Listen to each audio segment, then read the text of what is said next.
श्रीमदाचार्यचरणं शरणं सर्वदेहिनाम् अशेषदोषदहनं मस्तके राजतां मम। सर्वप्रथम श्री मदन मोहन प्रभुना युगल चरणारविंदમાં સાષ્ટાંગ દંડવત પ્રણામ। અખંડ ભૂમંડલાચાર્ય જગતગુરુ શ્રીમદ વલ્લભાચાર્યજી તેમજ શ્રી ગુસાઈજીના ચરણોમાં સાષ્ટાંગ દંડવત પ્રણામ।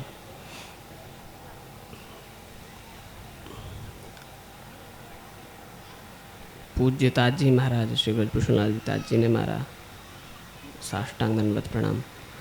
पूज्य दादाजी ने नमन, पूज्य काकाजी ने नमन। अने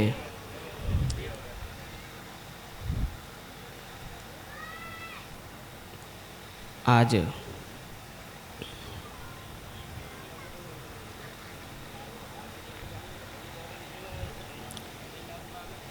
श्री मदन मोहन प्रभुनी सेवा में ने दर्शन में नित्य हाजर रहवा वाला एवा अमारा वैष्णव परमानंद भाई ना आ शुभ मनोरथ में अलौकिक मनोरथ में उपस्थित सर्वे भाला वैष्णव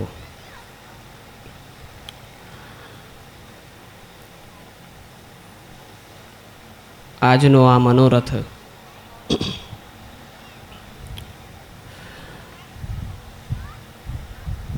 આમ કોઈ તો બધા લોકો મનોરથ કોઈ ને કોઈ નિમિત્ત સાથે કરતા હોય છે, પણ આ કોઈ નિમિત્ત વગર આમ જ આનંદથી પરમાનંદભાઈ આ સુંદર મનોરથનું આયોજન કર્યું અને આટલા વૈષ્ણવોને જામનગરથી પણ તેડાવ્યા છે। આસપાસના ગામડાના વૈષ્ણવોને સંબંધીઓ તો હોય જ, પરંતુ હવેલીમાં નિત્ય આવનાર બધા વૈષ્ણવો, કેમ કે પરમાનંદભાઈ પોતે પણ હવેલીમાં નિત્ય આવતા હોય તો સહજ બધાથી સંપર્ક હોય અને બધાથી વૈષ્ણવ સંબંધ નિભાવતા બધાને આમંત્રણ આપીને એને તેડાવ્યા છે। અને આ સુંદર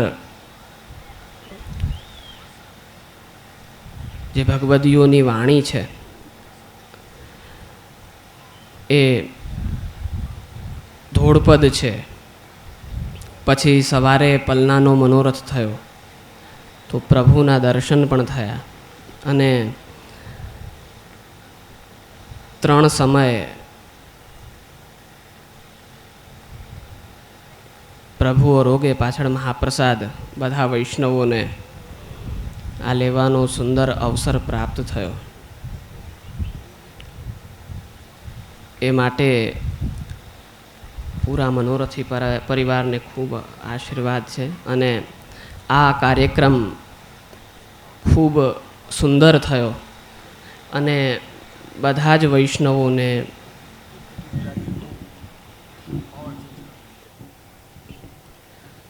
ત્યારે આ સુંદર અવસરમાં આ સુંદર મનોરથમાં પરમાનંદભાઈના ખાસ વિનંતી ને આગ્રહથી પૂજ્ય દાદાજીને પણ ફોન કરીને વિનંતી કરી, પૂજ્ય પિતાશ્રીને પણ વિનંતી કરી અને અમને પણ સપરિવાર પૂરો પરિવાર સાથે અહીંયા આ સુંદર મનોરથમાં પધરાવ્યા છે। આપણે બધા વૈષ્ણવો કાલે તમે બધાએ અહીં ધોળપદ જે જૂના ભગવદીઓની જે વાણી છે એવા ધોળપદ ઉપર ખૂબ આનંદથી ઝૂમ્યા ને રાસ લ્યો। આજ સવારે પલનાનો સુંદર મનોરથ થયો જેમાં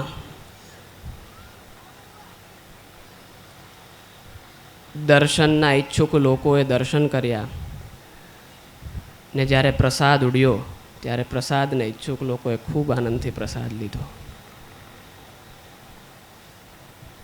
જ્યારે મનોરથ થાય ત્યારે આપણા પ્રભુ એટલી વિવિધ પ્રકારની સુંદર સામગ્રીઓ આરોગતા હોય, દૂધઘર કહો કે અનસખડી કહો, કે લોકોને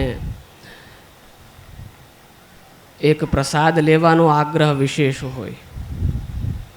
અને બીજું રાસ છે એ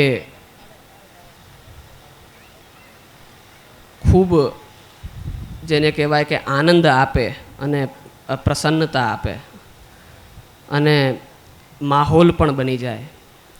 એટલે કાલે રાસનું પણ આયોજન કરવામાં આવ્યું હતું. ત્યારે આ રાસનું આયોજન થયું ત્યારે અમે તો અનેક જગ્યાઓએ રાસમાં જતા હોઈએ, ત્યારે જોતા હોઈએ કે રાસ ગવાતા હોય પછી સહજમાં 40-45 મિનિટનો, કલાકનો કદાચ રાસ હોય તો વચ્ચે વચ્ચે કીર્તનિયાઓ પણ થાકતા હોય તો વચ્ચે ધૂન વગાડવા માટે સમય આપે. ત્યારે આજના સમયના જે નવા સમયના જે ફિલ્મો છે એના ગીતની ધૂનો વાગતી હોય તો એ કદાચ સાંભળવામાં ધોળપદ આપણને રિલેટેબલ ન લાગે, કેમ કે આપણે રોજ નિત્ય સાંભળતા ન હોઈએ. અને આ બધી ફિલ્મી ધૂનો હોય એ તમે સોશિયલ મીડિયા ખોલો કે ટીવી ચાલુ કરો, એમાં વારંવાર સાંભળવા આવતી હોય એટલે કદાચ એ આનંદ પ્રદાન કરે, પરંતુ રસભંગ અવશ્ય કરે છે. જ્યારે પ્રભુનું ને વ્રજની લીલાઓનું વર્ણન થતું હોય એમાં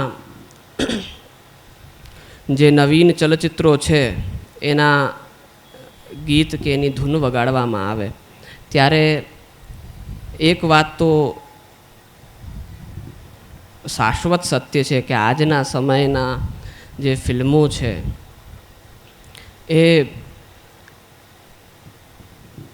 એનું જેને કહેવાય કે ફિલ્માંકન છે કે જે એની દ્રશ્યાવલી છે એ એટલી ઉચિત હોતી નથી એટલા શબ્દો ઉચિત હોતા કે આપણા ધોળપદની ગરિમા જળવાય. હવે ધૂન વાગે ત્યારે મગજમાં તો ફિલ્મના જ શબ્દો આવશે, ગીતના જ, જ્યારે ધૂન વાગશે ત્યારે. અને એક તરફ પ્રભુની લીલાઓનું વર્ણન ચાલે છે તો આ જગ્યાએ આવીને રસભંગ થાય કે ન થાય. તો અમે તો ખૂબ અમારે ત્યાંથી જે આજ્ઞા લઈને ગાય વગાડે છે એમને તો અમે અવારનવાર આજ્ઞા કરતા હોઈએ કે જે જનતાની ડિમાન્ડ છે એ એક હદ સુધી યોગ્ય છે, પણ આપણા ધોળપદ કે આપણા કીર્તનની કે આપણા અષ્ટસખાની વાણીની ગરિમા ન જળવાય તો એ યોગ્ય ન કહેવાય. તો અહીં એવું થયું છે કે ક્યાંય એવું થાય છે એ કોઈ એમ અંગુલી નિર્દેશ કરીને કહેવાની વાત નથી. અહીંયા થયું છે એવા મને કોઈ રિપોર્ટ નથી મળ્યા. આ તો એક સામાન્ય વાત ચાલી રહી છે. તો બને ત્યાં સુધી એક હું એવું માનું કે કોઈ એક ગાયક તરીકે કે એક કોઈ પણ કલાકાર તરીકે આપણી પણ જેને કહેવાય ને એક બંધાયેલી વિચારધારા કે ક્યાંકની ધૂન ઉપાડીને ક્યાંક મૂકી એવું ન હોવું જોઈએ. થોડીક કાંઈક પોતે ઉપજાવેલી કે કોઈ ધોળપદની કે કોઈ સહજ એવી જ ધૂન હોય જે આપણા કીર્તનોમાં જ આવતી હોય એનો ઉપયોગ થાય તો એ જગ્યાને શોભાવે.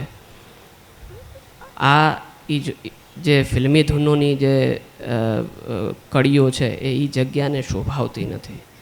તો આગળ આ ખાસ ધ્યાન રાખવું. અને ફિલ્મી ધૂનને ચાહનાર જે વૈષ્ણવો હોય એ પણ આ સમજો કે જો તમે ખાલી રાસ લેવાના આનંદ જ કરવો છે તો અલગ વસ્તુ છે. એવું તો ઘણી જગ્યાએ મળી જાય, તમે ડીજે ચાલુ કરીને પણ કરી શકો. પણ જો તમારે જે તમારા હૃદયમાં બિરાજતા પ્રભુ છે એમને પ્રસન્ન કરવા છે અને એમની કૃપા જો જોઈએ છે તમને, તો ભાવને પ્રધાનતા આપો અને ધૂનને અને આવી ફિલ્મી ગીતોને પ્રધાનતા ન આપવી જોઈએ એવું મારું માનવું છે. પછી તો આજનો સમય બહુ લગામવાળો નથી, એટલે જે અનુકૂળ હોય એમ ચાલતું હોય, પરંતુ અમારી હાજરીમાં જો ન થાય તો અમને પ્રસન્નતા રહે. તો ખાસ એ વૈષ્ણવોએ અને કીર્તનકારોએ બધાએ ધ્યાન રાખવું એટલી જ અમારી આજ્ઞા છે. વિશેષ કાંઈ નહીં કહું. આ મનોરથના બધા જ જે આયોજકો છે અને સ્વયંસેવકો છે અને બધા જ જે સહયોગીઓ છે જેમનાથી આ સુંદર મનોરથ આ સુંદર અતિ સુંદર પ્રકારથી થયો છે, એમને ખૂબ ખૂબ આશીર્વાદ અને ધન્યવાદ આપીને મારી વાણીને વિરામ આપું છું. અસ્તુ. હલો, બોલો શ્રી રસાદ્ર રાય પ્યારે કી જય. ટૂંકમાં ગુરુ બિન એસી કૃપા કોણ કરે, ગુરુ બિન એસી કૃપા કોણ કરે. સરસ મજાની દિશા સૂચન આપણને જે શ્રીએ વચનામૃતમાં આપ્યું. પૂજ્યપાદ ગોસ્વામી શ્રી વલ્લભરાયજી મહોદય શ્રીને વિનંતી કે આ અલૌકિક શુભ મનોરથ પ્રસંગે વચનામૃતનો અમૂલ્ય લાહો પ્રદાન કરે. સંચિંતયેદ ભગવતશ્ચરણારવિંદમ વજ્રાંકુશધ્વજ સરોરુહલાંછનાઢ્યમ ઉત્તુંગરક્તવિલસન્નખચક્રવાલ જ્યોત્સ્નાભિરાહત મહત હૃદયાંધકારમ. નમો નમસ્તે સ્ત્વષભાય સાત્વતામ વિદૂરકાષ્ઠાય મુહુક્કુયોગિનામ નિરસ્ત સામ્યાતિશયીન રાધસા સ્વધામનિ બ્રહ્મણિ રંસ્યતે નમઃ. આદૌ શ્રી પુરુષોત્તમં પુરહરમ શ્રી નારદાખ્યમ મુનિમ કૃષ્ણં વ્યાસગુરું શુકં તદન વિષ્ણુસ્વામિનમ દ્રાવિડમ તચ્છિષ્યં કિલ બિલ્વમંગલમહં વંદે મહાયોગિનમ. શ્રીમદ્વલ્લભનામધામ ચ ભજે સ્મત્સંપ્રદાયાધિપમ શ્રીમદાચાર્યચરણં શરણં સર્વદેહિનામ અશેષદોષદહનં મસ્તકે રાજતામ મમ. સર્વપ્રથમ શ્રી મદન મોહન પ્રભુના યુગલ ચરણારવિંદમાં દંડવત પ્રણામ. અખંડ ભૂમંડલાચાર્ય જગદગુરુ આચાર્ય ચક્રચૂડામણી શ્રીમદ વલ્લભાચાર્ય ચરણ શ્રી મહાપ્રભુજીના ચરણોમાં દંડવત. પરમ દયાલ પ્રભુચરણ શ્રી ગુસાઈજીના ચરણોમાં દંડવત. આજના આ મનોરથમાં સમુપસ્થિત ચિરંજીવ રસાદ્ર બાવા તેમજ ખાસ પરમાનંદભાઈની વિનંતી ને ખાસ પ્રેમથી કાકાજીએ ભાભીજીને આજ્ઞા કરી અને ભાભીજી પણ અમારા મા પધાર્યા છે, તેમના ચરણોમાં દંડવત. આજના મનોરથી પરમ ભગવદી પરમાનંદભાઈ, એમનો સુપુત્ર, સમસ્ત પરિવાર, ઉપસ્થિત સર્વે વૈષ્ણવજનો, ભાઈઓ બહેનો, બાળક,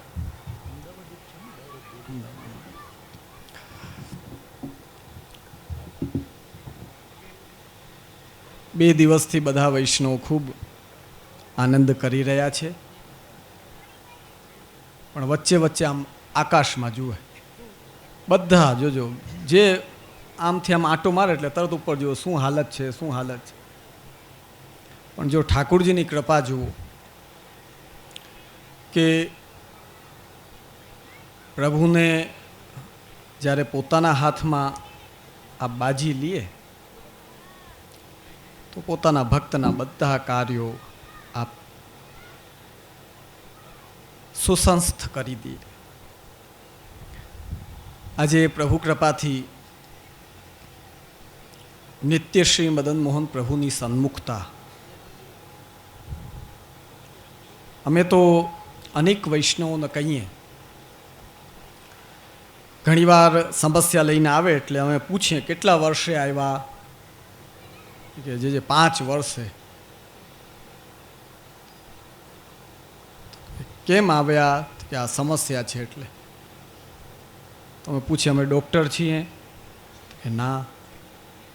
તો પછી જો એક વસ્તુ બતાવીએ, પ્રભુ અને ગુરુની સન્મુખતા માની લ્યો કે રોજ આપણે ન કરી શકીએ, પણ સમય મળે એટલે તરત જ ભલે 5 મિનિટ સન્મુખ થવું જોઈએ. જેમ અત્યંત ઠંડી લાગે ને સુંદર અગ્નિ હોય, તમારે ગામડામાં કહીએ તાપણું, કેવો આનંદ આવે તાપણું કરો એટલે આપણા શરીરને સુરક્ષા અને પોષણ મળે. એમ જ ભગવત દર્શન અને ગુરુની સન્મુખતા રાખો એટલે આપણું જીવન ખૂબ જ આનંદમય અને ઉત્સાહમય વ્યતીત થાય. અમારે પરમાનંદભાઈનો નિયમ જ સવારના મંગલાની ઝાંખી અવશ્ય કરવી ઠાકોરજીની, અને ગાયોની સેવા. તો જેટલું કરશો ને એ ફળશે. બાકી સુખ સંપત્તિ, તમે બારે વિદેશોમાં જાઓ, ઢગલા મોઢે સુખ સંપત્તિ પડી છે.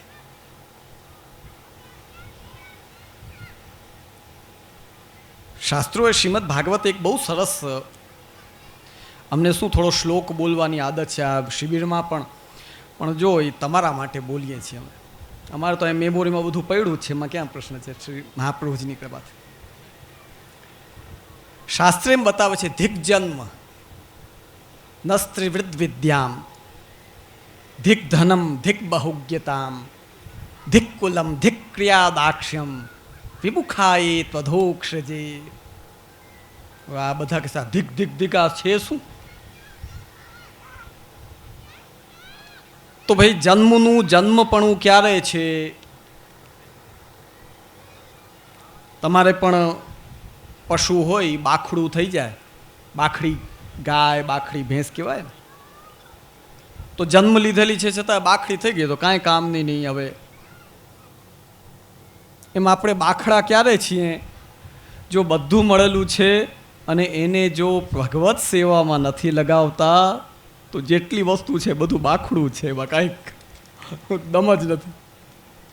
તો કયું ધિક જન્મ, તે જન્મને ધિક્કાર છે કે જે જન્મ લીધા પછી ઠાકોરજીની સન્મુખતા નથી થતી, તો તે જન્મને ધિક્કાર. નસ્ત્રિવૃદ્યામ, અને 3 વેદના પાઠ કરી લ્યો કે વૈદિક કેટલી પણ વિદ્યા હોય. ધિક ધનમ, એ ધનને પણ ધિક્કાર છે કે જે ઠાકુરજીમાં ના લાગે. ધિક બહુગ્યતામ, અને ખૂબ મોટા મોટા વિદ્વાન થઈ જાઓ તો પણ શું કામના. ધિક કુલમ ધિક ક્રિયા દાક્ષ્યમ, એ કુલને પણ ધિક્કાર છે, એ ચતુરતાને ધિક્કાર છે, એ ક્રિયાઓને ધિક્કાર છે. વિમુખા યે ત્વધોક્ષજે, જો આ બધું હોય ને ઠાકુરજી તરફ આપણો મુખ ન હોય, ઠાકુરજીની સન્મુખતા ન હોય, તો આ બધું મળેલું છે એને શ્રીમદ ભાગવત બતાવે છે કે એ બધાને ધિક્કાર છે. એટલે જ આપણે જો અહીંયા સૌરાષ્ટ્રમાં જેટલા સાવધાન વૈષ્ણવ છે એના ઘરે નાનો પ્રસંગ હશે ને કે હાલો કીર્તન રાખો, હાલો 4 વૈષ્ણવને પ્રસાદ દેવડાવો. કેમ કે પરંપરાથી માનસિકતા જ એમના હૃદયમાં શાસ્ત્રનું મોદિત છે કે ભાઈ આપણે કોઈ પણ કાર્ય કરીએ તો એ કાર્ય ક્યારે પણ પ્રભુથી વિમુખ કાર્ય હોય જ નહીં, પ્રભુની સાથેનો જ કાર્ય હોય. એટલે પલના ને મનોરથ ને રાસ કીર્તન ને આ ચાલતું હોય. ગુજરાતની બારેના બાળકો ઘણી વાર કહે કે તમારે ત્યાં આખો દિવસ બસ રાસ કીર્તન, મેં કહો ભાઈ ઠાકોરજીની સામે રહેવા જ માગે છે બધા, આઘા જેવા કોઈ માગતા નથી એટલે કરે છે. તો પ્રિયજનો, કથનનો તાત્પર્ય, જેટલા પ્રભુની સામે રહેશો એટલા જોજો સુખી રહેશો. બાકી તમને એક બહુ સ્પષ્ટ વાત કહું, જેણે જે કર્મ કર્યા છે તે કર્મનો ફલ તો એને કાળક્રમે ભોગવવો જ પડે છે. પણ એ કર્મને ટક્કર દેવા માટેની તાકાત એ ભગવત કૃપા, ગુરુ કૃપા અને સારું સુંદર સંપ્રદાયનું વાંચન થયેલું હોય તો કેવી પણ આપત્તિ આવે એ બધા સામે આપણે ટક્કર લઈ લઈએ. પણ જો આપણે કમજોર હોઈએ તો ભાઈ બાટલો ચઢાવવો પડે. સ્પષ્ટ વાત છે. એટલે બધાને અમે આજ્ઞા કરશું, ઠાકોરજીની સન્મુખતા રાખો, કંઈક પાઠ કરતા જાઓ, કંઈક સત્કારી કરો, કોશિશ એવી કરો કે કોઈના ભાગનું ન લેવાય. આપણા ભાગમાંથી થોડો દિયો ખરા, પણ કોઈના ભાગનું હરણ ન કરો.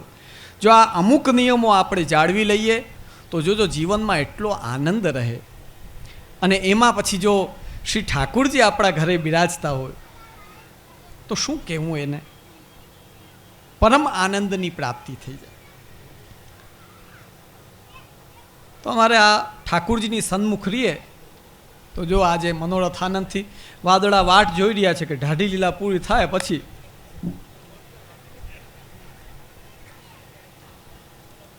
વાટ જોઈને બેઠા છે કે બધું થઈ જવા દો આનંદથી. પછી તો વિશેષ વિસ્તાર ન કરતા, બધા અમારા હલારના વૈષ્ણવ છે ને બધા અમને બહુ પ્રિય છે. પણ જે શ્રી મદન મોહન પ્રભુ સન્મુખ થતો રહીએ ને એ અમને વધુ પ્રિય છે. એટલે ખૂબ સન્મુખ થતા રહો, સેવા કરો, ભગવદ નામ લ્યો. આપણું કલ્યાણ, આપણું આનંદ એમાં જ છે. પરમાનંદને, એમના સુપુત્રને, એમના પિતાશ્રીને, સમસ્ત સંઘાણી પરિવાર, અમારે જયેશ, બધા આ આખો પરિવાર છે ને બધા અમારા સંપર્કમાં. પણ નિત્ય દેખા આ દીએ, બાકી બધા ક્યારેક ક્યારેક દેખા દઈ જાય આવીને બોલ.